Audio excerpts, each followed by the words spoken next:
Hey everybody, I'm Eric Gerlach, and this is another talk on Chinese philosophy, Buddhist philosophy, and specifically the first talk on Zen for the Buddhist philosophy class this semester, as well as the Asian philosophy class next semester, and anybody really who wants to learn about Chinese philosophy, Indian philosophy, Japanese philosophy, and Chinese Chan Buddhism, which is more popularly known, especially after World War II in English a bunch, in America and California and Berkeley, where I am right now, by the name Zen, which is the Japanese name for Chinese Chan. So we are going to get into Chinese Chan Buddhism, how it developed, and this is the first of a talk. This is the first talk on Zen and the overview of Indian and Chinese Chan and then Zen, which is going to lead to a talk on Bodhidharma, then a talk on Huineng, a talk on Mazu, Joshu, Xiaoshu in Chinese. And I often say Joshu, his Japanese name. He is my favorite. And we're going to work patriarch by patriarch in several other talks about Zen.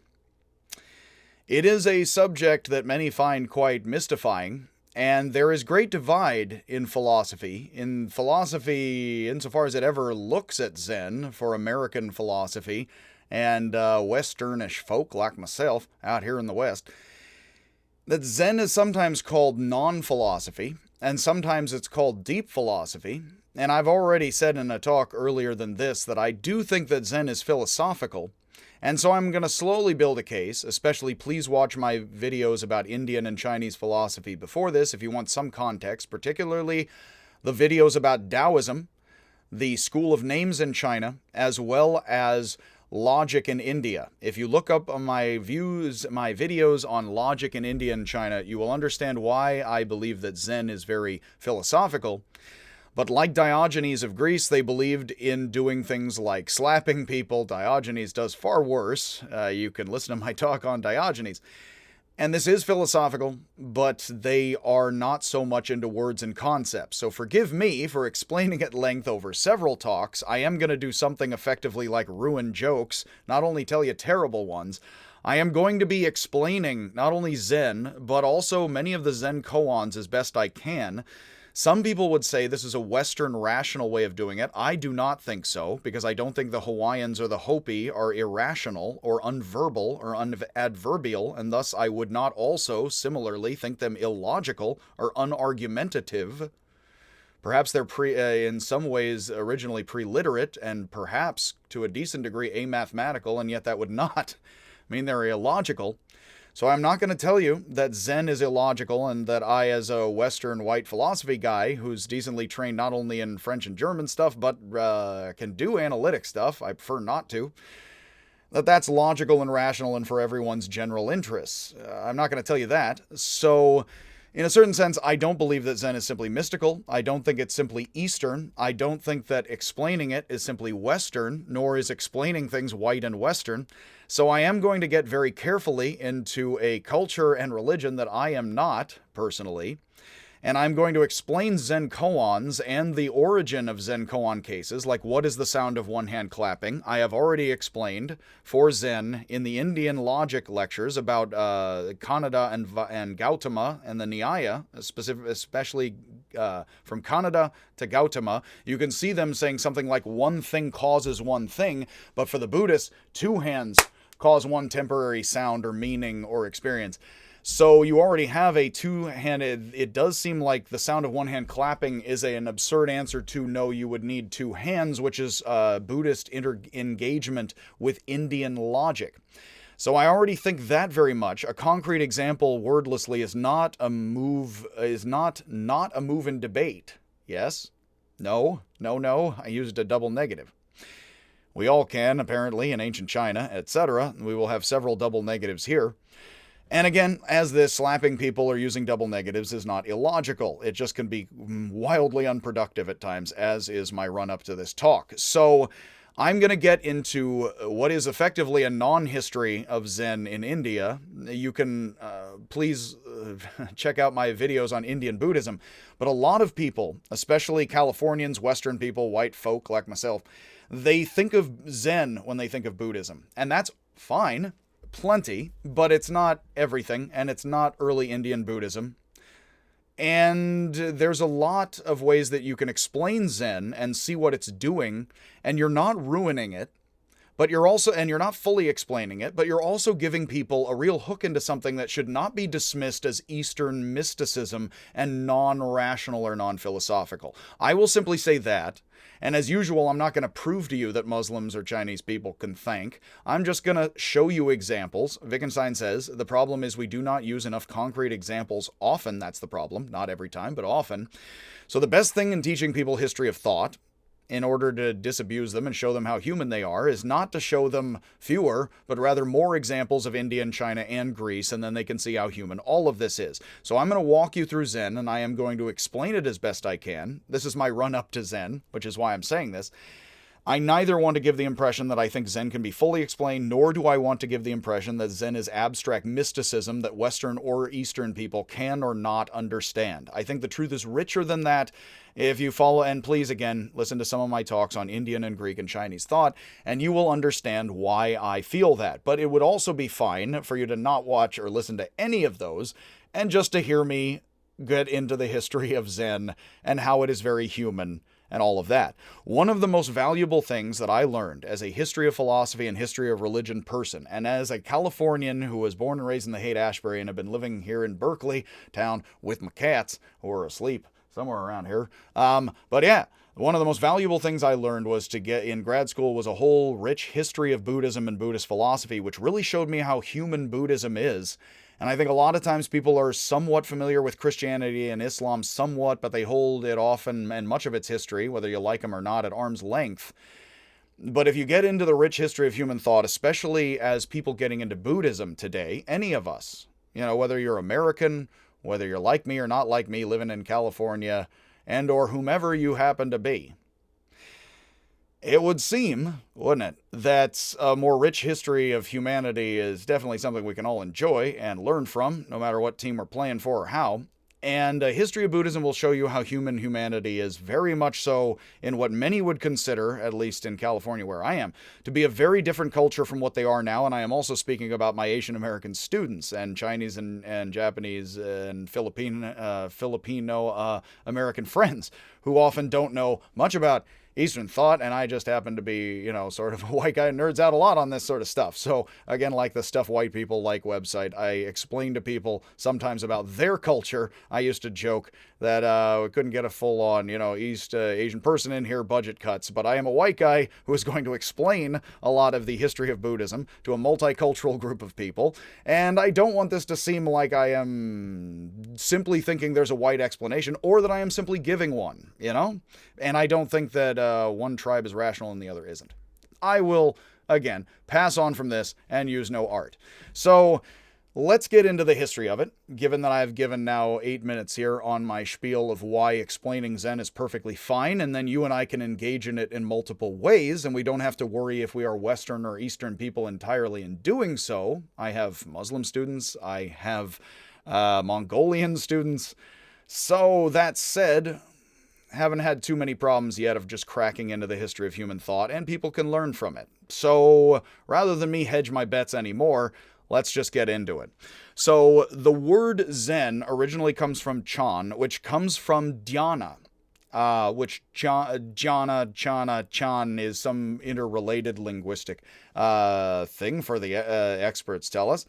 It's the Indian Sanskrit word. Now, early Buddhism is very in Pali, such that there's Dhamma, not Dharma, or Greg. But Dharma is the later word because it increasingly becomes, as it becomes popular, the texts are increasingly, and later Buddhist texts, Indian later Buddhist texts, pre-China, are written in Sanskrit increasingly, which is the overall language of India rather than the northern Pali dialect. I have a friend who actually went to Germany to study more Pali because they do Buddhist studies very well there, as they do hopefully out here in California, where I am. And he's one of the only guys I know who's ever studied Pali, but more study Sanskrit, and that's why there are later texts in Sanskrit. So the dhyana is the Sanskrit word. I actually don't have the Pali right here, I must admit. That'd be nice to have. And dhyana, which is close to Chan, sort of, is transliterated into Chinese as Chan by Chinese Buddhists. And we talked about Buddhism in China and then growing during the Tang although this would be transliterated in the earlier period, in the first, during the period of the latter Han. However, I mispronounce these again. And then we have in the Tang, all of this was growing, and the Tang is what we will quickly get to, where the major great Buddhist patriarchs, Zen patriarchs, Chan patriarchs, are happening in Tang, China, and living during that time. And then Song is when it is codified and becomes extremely popular in the court. The following great Chinese dynasty. So, in the Tang and Song, as saying, a school of Chinese Buddhism calling itself Chan became the most popular school, Chan, yes, the most popular school amongst educated elites, just like my pronunciations. Later spreading to Japan as Zen, Korea as Son. It is spelled in English S-E-O-N, but I am to understand just like Seoul is Seoul but pronounced Seoul, it should be pronounced Son even though it is S-E-O-N in Korean. And also in Vietnam as Tien. Again, I hope I am simply not mangling those terribly. Spelled T-H-I-E-N, Tien. Or Tian, and again, my vowels are horrible. America and much of the world uses the Japanese term Zen to refer to the school as an international whole, so it is appropriate to say Zen, and I will often slide into saying Zen a lot, and then you'll notice I will say, oh, but Zen, I mean Chan, and that is because I'm trying to, whenever I am talking about it in China, call it Chan, but then also for a general audience, all of you wonderful people, I am trying not to confuse you. So I will often say Zen, but then I will often try to refer to it as Chan, and then remember right afterwards, because I'm trying to refer to it by its Chinese name as it originally is in China, when it's China in the Tong. Then by the Song, you can start calling it effectively Zen, because by that point, it's actually more of an international, in East Asia at least, sort of thing across several nations. Yes, as just said.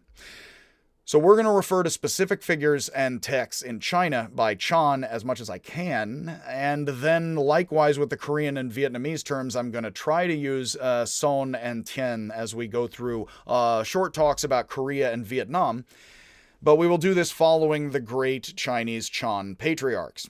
Following this talk with Bodhidharma, then Huineng, etc., who are wonderful figures and philosophers to listen to hear all about, I gotta say. Would have been funnier to see them slap people, though. Funnier than my jokes, certainly. Much as the Tiantai Lotus School, you can read my notes online. I have passed over, with the blood on the doorpost, doing a video on the Tiantai because it would be a short video and I want to move along and get some videos down here on Zen. I will fill in the video on Tiantai, but all of that is on my website, as is this talk. Just Google my name, you should find my website. It's just myname.com, not myname.com, as I tell the students, and hopefully none of them would think it is. Much as the Tiantai Lotus School was a sect of Chinese Buddhism inspired by the Indian Lotus Sutra, a later Mahayana text of India that then comes over to China, is very popular. A very devotional Pure Land-ish text, although the Tiantai are technically not the Pure Land, and these are these are major schools of Chinese Buddhism that are quite popular and are growing in popularity. Chan was a Chinese sect inspired originally. I was surprised to learn this. I had already owned a good deal of books. Again, nightstand Buddhism, as they say, as a non-Buddhist, but I read a bunch of books and stuff. Again, with Tien, got some Thich Nhat Hanh on the nightstand, or right next to it, that you have a Chinese sect which was originally inspired by the Lankavatara Sutra, the Diamond Sutra, and many other Indian Mahayana texts that taught we all have pure Buddha nature within. That's a very core second wave Mahayana idea. No, you don't just have to sit and meditate and get out of the house and be this monk and then get a higher existence. This is for anybody who has the true goal deep down them. Your heart, again, it grew 3 sizes that day because your heart was deep inside you all along, kids. That there is Buddha nature within us. Originally, you can see images, there's a little Buddha in them or a seed, that there's a seed or something in the heart, and then it becomes more in later, I saw a good talk on this or two in grad school, it becomes in later Buddhism that this is all just the Buddha field of Buddha. It was a seed in the heart of the heart, and then it becomes actually, no, it's just in the air and in the energy and in the ether, so it stops being so metaphorically centralized in the chest as a little Buddha, even sometimes a la Alien, a little bit of Ripley, that you have kind of an opening of the Buddha, kind of or a small Buddha or Bodhisattva shining out of Mahayana Buddhism, a devotional being or the Buddha, that stops being so much the heart and it starts being all of the air. Weirdly opposite. It's like in early Egypt, they said this is the king-guided thing, not the energy-guided thing, but the king-guided thing. Cosmos-guided thing is usually later. King-guided thing becomes the inner heart. The individual listens to their heart and knows what's good. It increasingly goes from Old Kingdom, the Pharaoh. This is a Pharaoh-guided thing, to this is a heart-guided thing. Heart, with, again, Captain Planet and the South American boy, is that we all have heart. We can all do what's good. It's not just listening to the Pharaoh and doing what politics and science and religion tell you to right now. No. It's listening to your inner core. I mean us, not those jerks. Those other tribes, they don't have what we have to listen to your inner pure core. Dang it. So you have here that, of course, I'm criticizing the idea. I am mocking all of humanity, again, as I do, that we have something like pure Buddha nature. I'm not saying that's wholly wrong, nor could I. How could I argue as such? Within us, such that we then reveal kind of the gold that's inside us all along. There's many classic Buddhist as well as metaphors the whole world over, even in the hard sciences, one could say, where you reveal something underneath the bias and the confusion and the mind states. I do like to mention that objectivity in science often talks this way, which would suggest not that we're religious or not, or scientific or not, but that we often come up with metaphors similarly throughout human cultures to organize activity, which is better and worse. So you have something like pure Buddha nature, and that you reveal your inner nature. The Lotus school teaches this. The Chan teach this from the Lankavatara Sutra. This is all Mahayana Buddhism. But it's going to diverge here, where you have, as with the last talks, Pure Land Buddhism is more going to be focused on classic Buddhist arguments and philosophy, but also on more traditional Mahayana, one could say. The Zen are traditional in Mahayana very much, compared to me entirely. But they are also doing much more what we think of as Zen-like practices, rather than doing something like, if you walk into a temple in America or in China that's a Buddhist temple that's not Zen or Chan, you will see devotional practices to bodhisattvas, lighting of incense, a lot of what you would consider religious practice. And that is a lot of Pure Land Buddhism, and it is not that the Zen don't do those sorts of rituals, but that will look very different from what you would imagine Zen, and talk very different from what you would imagine Zen Buddhism to be, as you may or may not have seen in comic strips, etc., in which is much more silently sitting and asking riddles like, what is the sound of one hand clapping?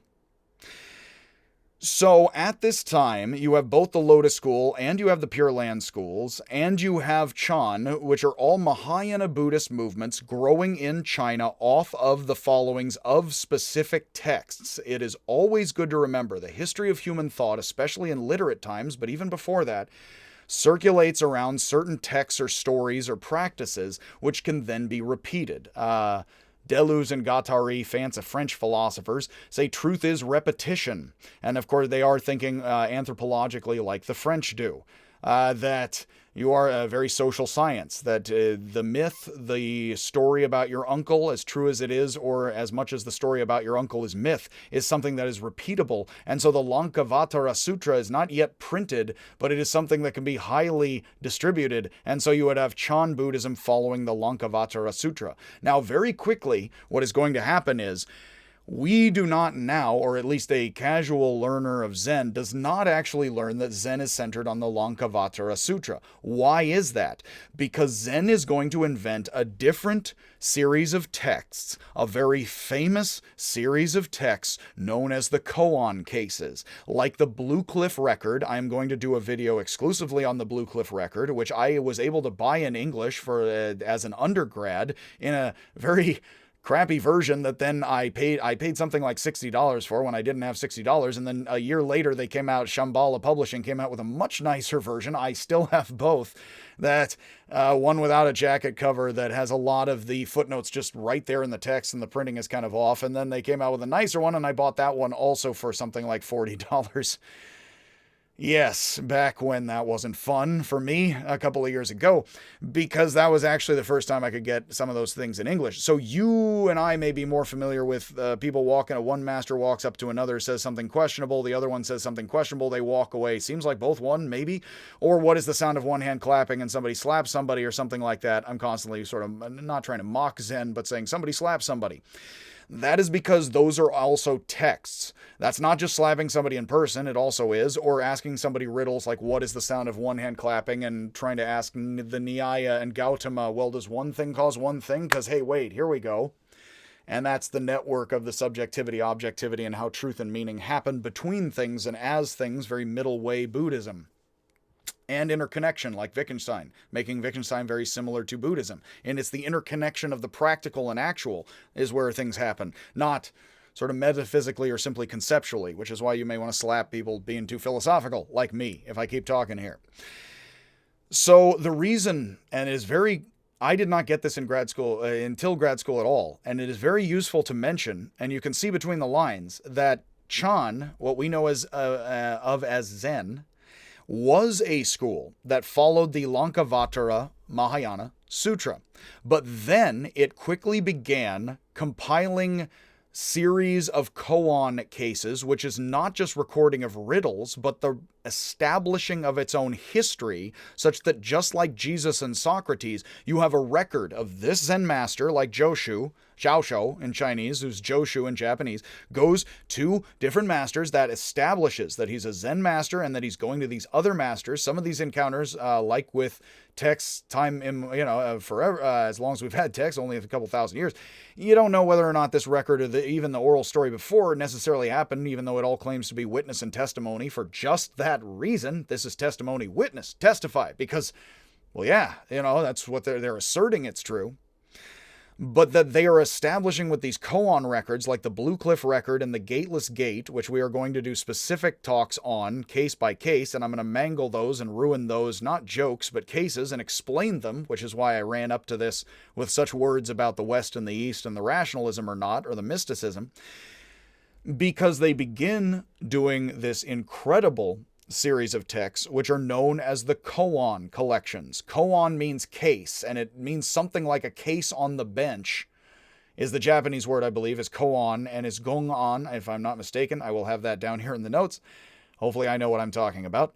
In Chinese, which means a case before the judge's bench, which is extra ironic because, of course, they're trying to open your mind and make you less judgmental like Taoists, and then we want you to judge this case as a king or a judge, and we want you to have decent authority and kind of make a very clear judgment here, which is wonderfully ironic because they're asking you to judge what is the sound of one hand clapping like it's a court case, which they are doing quite ironically because in a certain sense they want you to unleash yourself from your judgments and your restrictions. So why are they posing it off almost like you've committed a crime, which they play on in the language, and you need to make a judgment and convict the guilty right now, which of course there's many plays on with Jesus and these Zen folk, but you don't need to convict the guilty in your mind. And I've already given enough talks on Taoism why that isn't the case. So it's beautiful and interesting that they call them judgment cases, although they are asking you to judge these cases and think through them and sit there in Zen traditional practice and focus sometimes on one koan case for years. I will get into on how later and then Japanese schools of Zen actually focus on one koan case for years. That is not everyone's standard practice, even in Zen. And on the way, I am going to give you my best mangled explanations of each koan case, and I do not believe that is ruining them, as I've already explained, because what we are doing, to get back to the point, although we've been going through it here quite steadily, is Chan, aka Zen, was centered on the Lankavatara Sutra, but we almost don't hear it mentioned after Huineng and other cases, because even though I am positive that Zen folks read that and probably do as their core education, which if you went and became a Zen monk, you'd probably have to learn how to read certain languages and certain texts in those languages if you really wanted to go up in the ranks ever and be the educated monk and be the scholar in their own scholarly communities. You would read the Lankavatara Sutra, but what's happening is the whole religion sect of Chan is starting to center themselves on their own literature, which some folks in Buddhism would consider quite heretical. They are, for you and I, if you and I are not card-carrying Buddhists, either of the older Indian schools or other Chinese schools, or of the Zen Chan, Tian folk, like Thich Nhat Hanh is Tian, then we would have to say, these guys are going from old official second wave. Many would say the second wave texts are not original first wave Buddhism, the Theravada. But this Mahayana second wave stuff is now even being somewhat rejected, not rejected, but sidelined, certainly, by these new Chan Zen koan cases, like what is the sound of one hand clapping?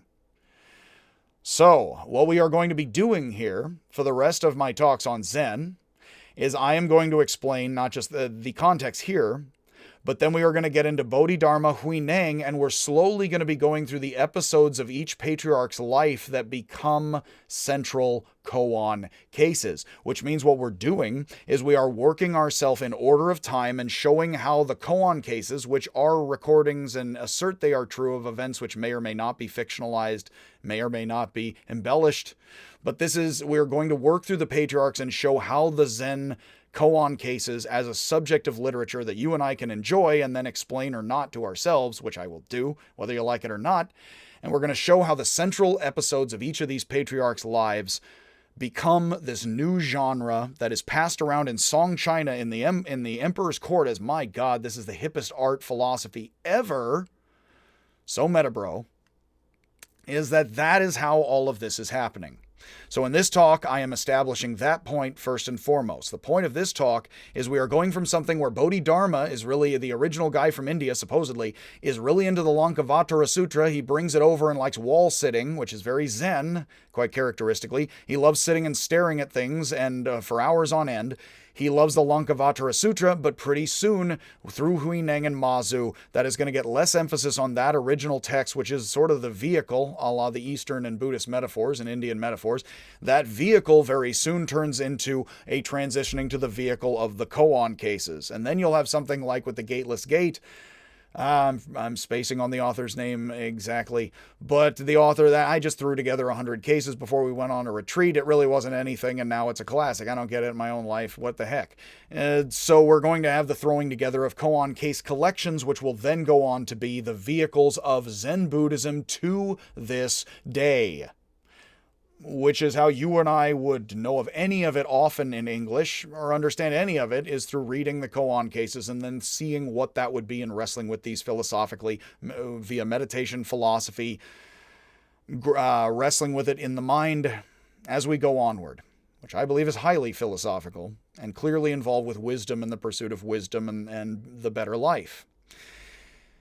By interesting means, but by text still, is the point of that point, is that you still have these Chinese Buddhist schools are flourishing, many based on Indian texts, and that is also Chan, aka Zen, in its infancy. So many are familiar with the puzzling and paradoxical questions of the sound of one hand clapping, and the second most famous, or first most perhaps, is the tree falling in the woods and not making a sound when no one's around. Pieces snipped from the recorded interactions between Chan masters and monks, government officials, and commoners. So Chan developed in China during the Tang Dynasty, which was from 618 to 907. So roughly about 300 years. The period that the great masters Huineng, one could also say Bodhidharma, but he is earlier than the Tang, technically. So the Tang is the period when Huineng, Joshu, Mazu, and Linji all lived and taught. And it is Linji, actually, I learned rather late in my own studies, who is really the one who pulls it together as a central patriarch. They definitely do not try to make it look like Linji is pulling it all together in his own day and age. But it certainly does look like it is Linji who certainly deserves a lot of the credit for not only pulling together the tradition as Zen as we know it today, but also the one who lectures at length on what Zen really means in his sermons, clearer than anyone will put it. So Linji, we're going to spend a decent time on, and in fact, even though it is going somewhat out of time to go Linji and then do Joshu, I do think Joshu, aka Xiaoshou of China, is my favorite, and really I'm going to first do Linji's. I do it now this way. I would just do Xiaoshou and just completely ignore Linji a lot.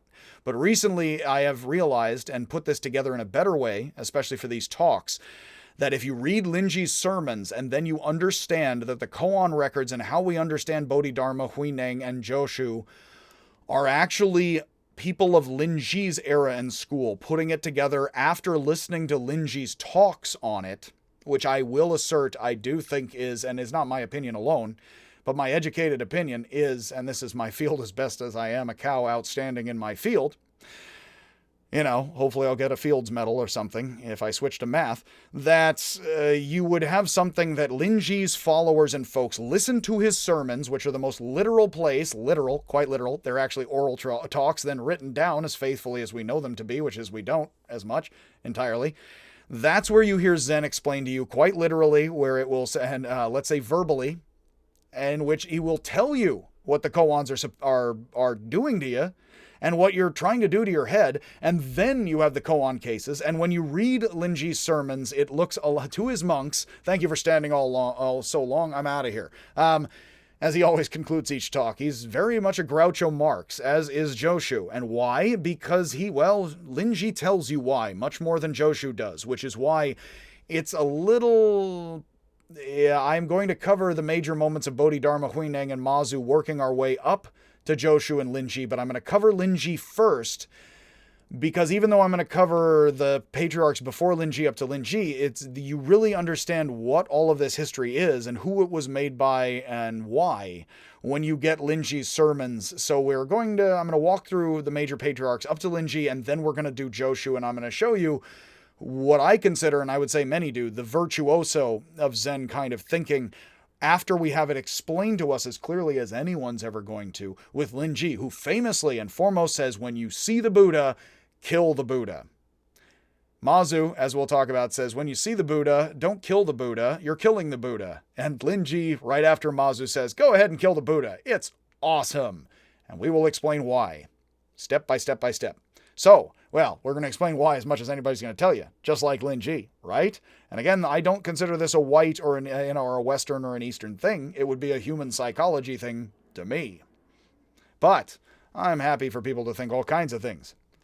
So that's what they're going to do anyway, right? Again, can you turn it to the right or the left with the Tao? Seems like the Tao's going to do that turning for you. So, during a period of rebellion after the fall of the Tang, there was a brief period between the Tang and the Song, which was technically, I think, another dynasty or two or three, very briefly. Outlying schools that traced themselves back to Huineng became increasingly popular in areas controlled by local rulers. That's why it's hard to say it's one or two or three dynasties. And the most popular of these schools was the Hongzhou school from Mazu, who's a major patriarch, the first figure who supposedly used the term Chan as one title for his school. So even up to Mazu, Bodhidharma would not necessarily have called it Chan school. He would have possibly called it the Lankavatara school after the Indian text. And it is Mazu who uses the term Chan, which we know as Zen, and he uses it just as one title for it. This is also why I say Proto-Jains and Proto-Buddhists in India, because they may not know, and Proto-Taoists in China, because Zhuangzi may have never heard he was a Taoist. And similarly, many of these Zen patriarchs would not have ever heard they were Zen, certainly in Japanese, but they would not have even heard they were Chan in Chinese. Although they might have been familiar with the term dhyana, certainly, and sitting. And they would have heard that translated into Chinese, transliterated, so perhaps they knew the term Chan, but they would not have called it anything like what they consider their school. From his line, from the Hangzhou school of Mazu, they're the ones who were left standing, and from this line came Linji, whose school dominated the Song dynasty imperial court, composed the famous collections of koan cases, in part mostly. Actually, other schools were involved too, but they get kind of the lion's share credit, and they did a lot of the work and slapping it together. And it was they, the house of Linji, who shaped Zen as a whole, such that most of the tradition today traces itself back to Bodhidharma by way of Huineng, Mazu, and Linji. And we are going to do Bodhidharma is the next talk, Huineng, Mazu, Linji, and then Xiaoshou, aka I will often refer to him as Joshu, by his Japanese name. I like that name. I like the Chinese name too, what have you. It's just Xiaoshou is, again, for my tongue, a little, I have an uneducated tongue. And I prefer it that way with the Taoists, yes?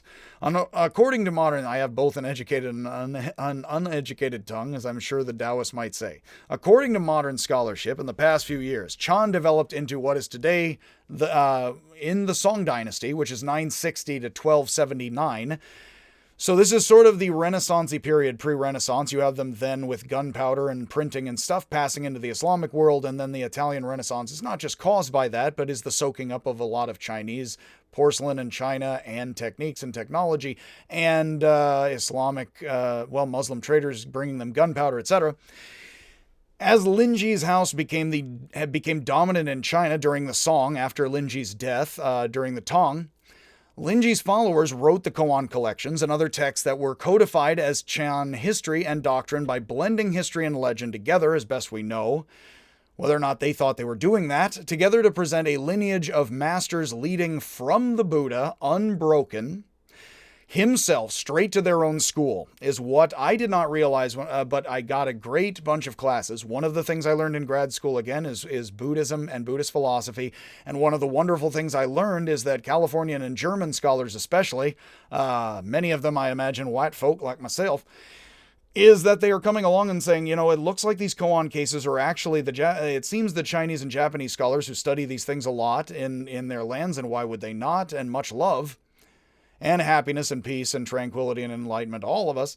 The later waves of, aka Western scholarship, Europeans out here and otherwise in California, IA, is they are saying actually it looks like these koan cases are definitely put together in order to line up Zen with Buddha himself and trace it all the way back to the Buddha. And that certainly is I took that as an inspiration early on in my own studies, that's something human systems do. For myself, you're welcome to read that any kind of way. I would not see that as necessarily terrible, but for me, Zen people are hyper into being unattached. They are also into sitting in many of them being hermits on peaks, but also sitting in monasteries and eating nothing but rice gruel and shaving their heads, which is all too unhippie. So in a certain sense, as is joining a cult that eats rice gruel, oddly enough. So if it's whether or not the rice gruel is vegan or gets a run around the block occasionally, free range rice gruel. That's with the headband. Yes, free range again. Yes.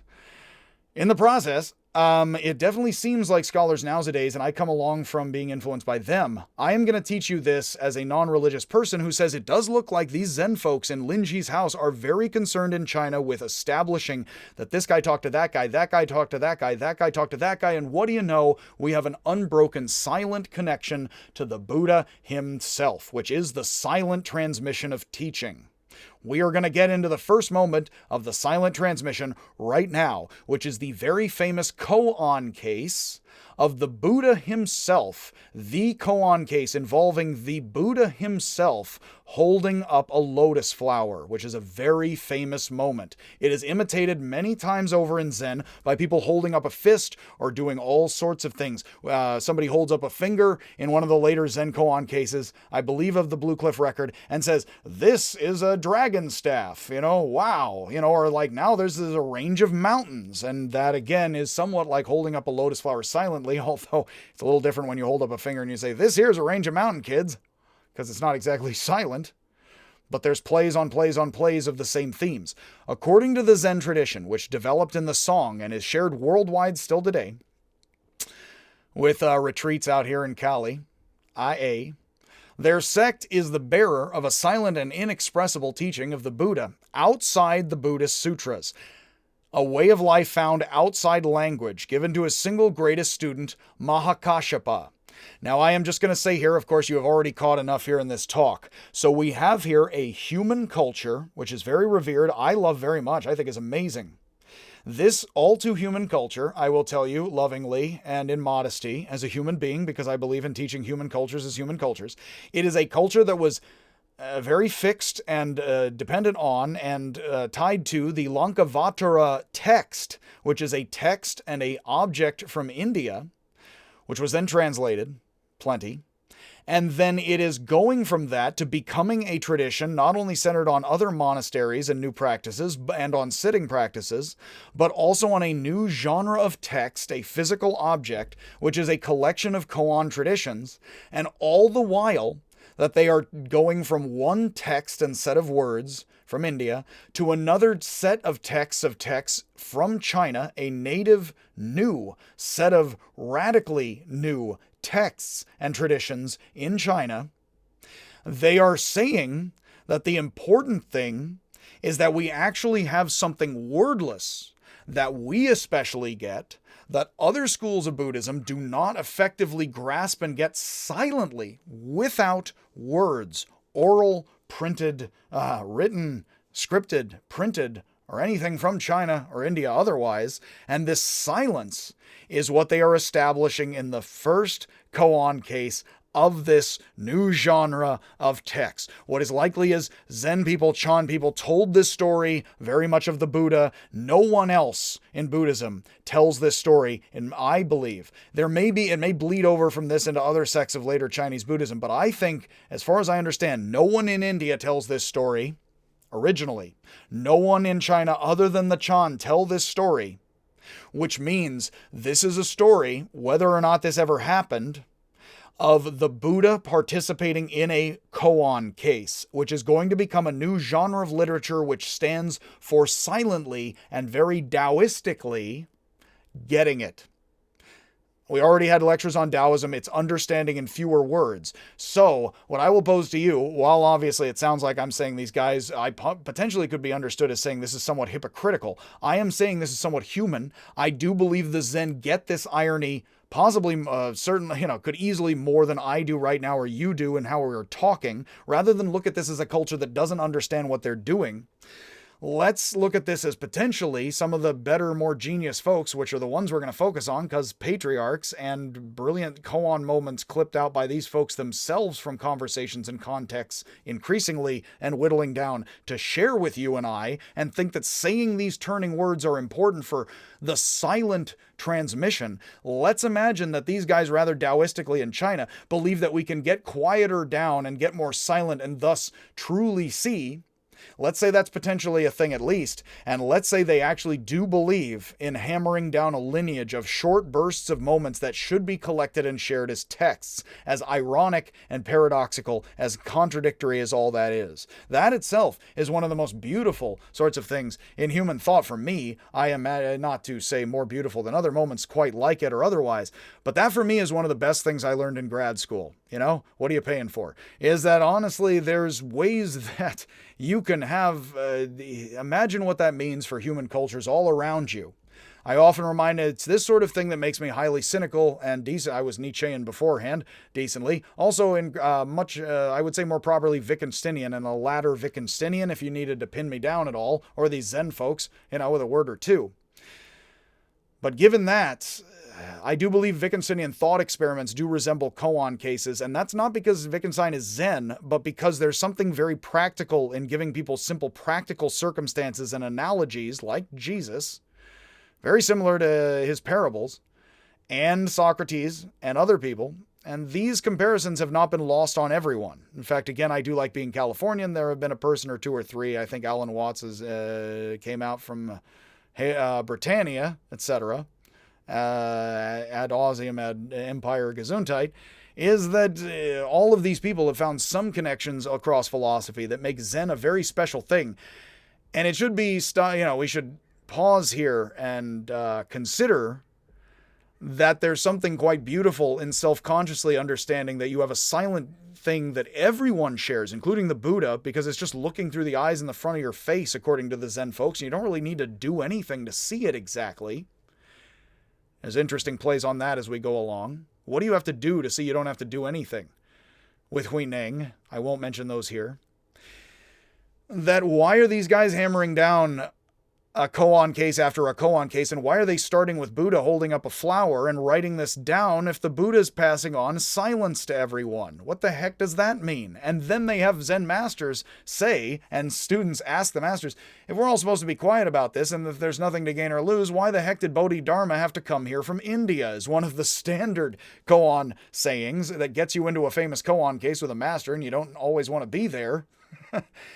So we have a tradition that seems aware that it is very ironic and paradoxical to be taking simple moments of text, which were oral traditions, and then hammering this down as a new sort of genre of text while you're saying, by the way, we extra especially get the Buddha's silence and get it from him, which makes us more authentic than these other competing Chinese Buddhist schools of the time that are worshiping bodhisattvas or that are speaking at length about Buddhist philosophical points in doctrinal disputes with other schools. And we think actually if I hold up a fist or if I slap you, that can actually bring about more Taoistic, one could possibly say Chinese native meaning, in the sense that this is Buddhism being quite and highly Taoistic.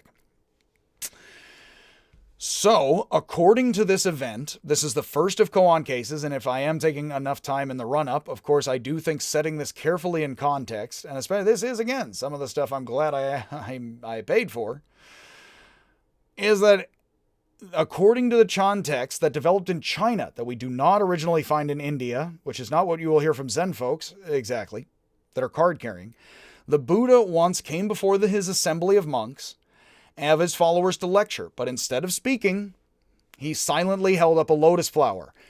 And he just did that and didn't do anything else. And everyone was confused, looking around like, what's going on?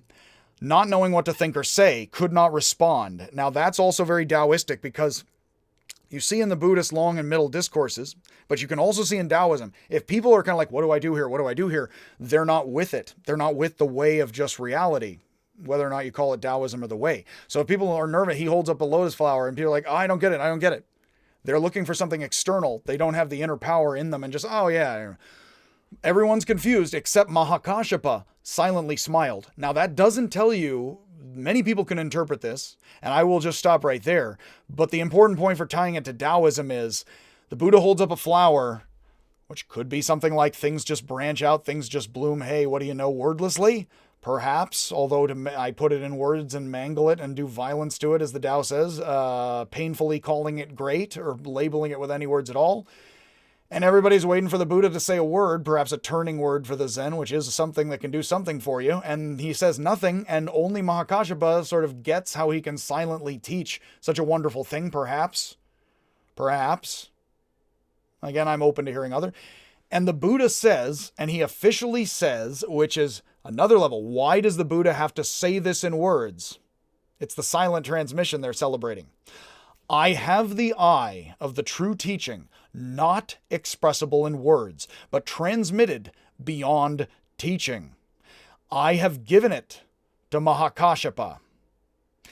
And with that, supposedly according to the Zen folks, again, according to the Germans and the Californian scholars, like my friend studying Pali, was a Californian, has been out in Germany for a while, I believe still there, that he is, that this is a silent thing, and the Buddha has just given it to Mahakāshyapa, and he feels the need to tell everybody this. It's like, why couldn't he silently give it to Mahakāshyapa in front of everybody by holding up, I don't know, a name tag or something? Well, that might have words on it, I don't know. It might be whittled out of sandwood, etc., you know? So this is considered the first koan, the first case.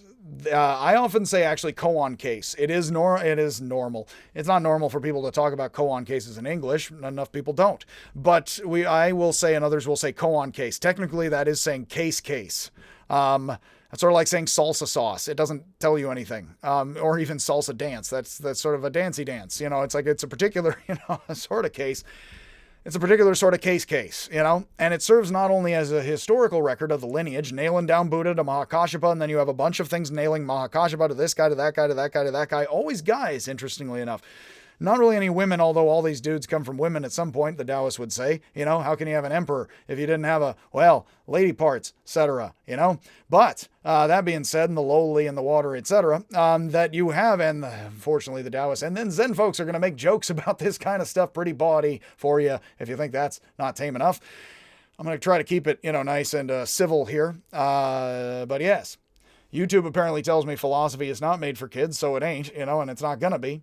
That this here serves as a historical lineage, but also as an object of study. And what you actually find is later Buddhist schools will even take it further out of context and just say focus on the line of what is the sound of one hand clapping, rather than even think, okay, so this guy came to that guy, and that guy said this guy said that guy said this, and what is the sound of one hand clapping? The other guy was nervous, didn't know what to do, gets slapped. Later Buddhist schools are just like, what is the sound of one hand clapping? And they don't actually even tell you necessarily, you would study it at some point, certainly would have read it probably. They're not even having you focus on the whole dialogue and the whole context. They're just having you focus on the turning words. I don't know if I like that entirely, but I'm not a practicing Zen person. And even, admittedly, these koan cases are clipped moments out of context. So they clip the words further out of context, and perhaps that's effective. When we get to Korean and Vietnamese Buddhism, they actually follow and debate these practices of clipping them or not out of context very particularly, have their own thoughts on that, which is very interesting because you can see these first things we're talking about even later in later movements of Vietnamese Buddhism, etc., in debates and movements. So this first koan case appears in many koan collections, including the Gateless Gate, the most popular koan collection. It's also the shortest, which would help, just like the Tao. It's one of the most, the Tao Te Ching is one of the most popular works of philosophy, possibly most printed. The fact that it's short and simple helps that. After Mahakāśyapa, 26 Indian patriarchs, supposedly, but there's no record of these guys much in India. There is record of Mahakāśyapa. I believe he is one of the major figures in Indian Buddhism, or a figure, but there are not records of this story and these other things in India. So, of course, scholarship now says, big shrug, may come around through somebody finding something in a log conveniently at a certain time, which happens a lot in this sort of stuff. Oh, I had a vision. Hey, found something in the log. The vision told me to find it in. And that's what at least 3 people say after the guy's dead or something, So, hey, with all these human systems, Again, a lot of times the official version of anything, secular, religious, or otherwise, is not entirely, and then there's surprising history always, yes? And context we're clipping out, as these guys. So technically, what we're going to do is we're just not even going to talk about Mahakāśyapa or any of the Indian patriarchs. All that's kind of interesting, but what we're actually doing, and I admit this fully, is we're just going to fly over all of that, and we're going to catch up with the guy who possibly was coming from India to China, possibly the evangelical who is bringing the Lakavatara Sutra with him to China to hey, check this thing out. I'm a Buddhist from India. Check this out. And who is portrayed as an Indian, dark in skin, large hoop earrings, bushy beard, very different from Chinese folks portrayed as a foreigner person. Again, I have said it's sort of Street Fighter doll Zeme kind of weirdness going on with cultural representation. Is some representation better than none, as some debate today? And he is technically Bodhidharma, the 28th Indian patriarch. Following the first, I guess, would be Buddha. Second would be Mahakāśyapa, let's say. And he is the 28th. He is also called the first patriarch of the Chinese tradition. And we are going to effectively treat him as the first Chinese patriarch and the first of our object of study. He is technically the last Indian and the first Chinese and not Chinese patriarch, yes? According to Linji's House and Zen Today, the timeline of patriarchs in India and China are, with me being frivolous with it, Buddha to Mahakāśyapa to like 25 or so, to Prajnatara, who we'll mention because he's the guy who finds Bodhidharma as a prince, like the Buddha himself, odd enough, nice guy to represent, take to China out of India. Then from Bodhidharma, we have 4 in China we will not spend any time on, because you then have Bodhidharma, who's very important, and then you have the first central major patriarch, who is Huineng, who would be thus the first major Chinese native patriarch of Chinese Chan Zen Buddhism, which then leads to Huairong, the diphthongs, yes, who then lead, whom we will talk about a little. But then we have Mazu, who's the next major thinker. He's the first guy who says Chan and uses it as one name for the school. I have a tiger here now and a little snow lion I love. And apparently Mazu, I always like to think, which is very Taoist, not very Buddhist monk, would pace around and leer at people like a tiger, it is said. That's very weird Taoist hermit of the hills. That's not so shaved Buddhist monk. What's going on here? And Mazu's like, yeah, Buddhism. It's like, whoa, man.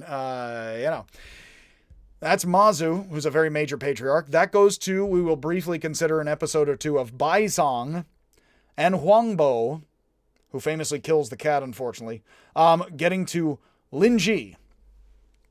So, Huangbo... I think I'm actually mixing my people up. Actually, Huangbo is a different guy. I'm being a jerk.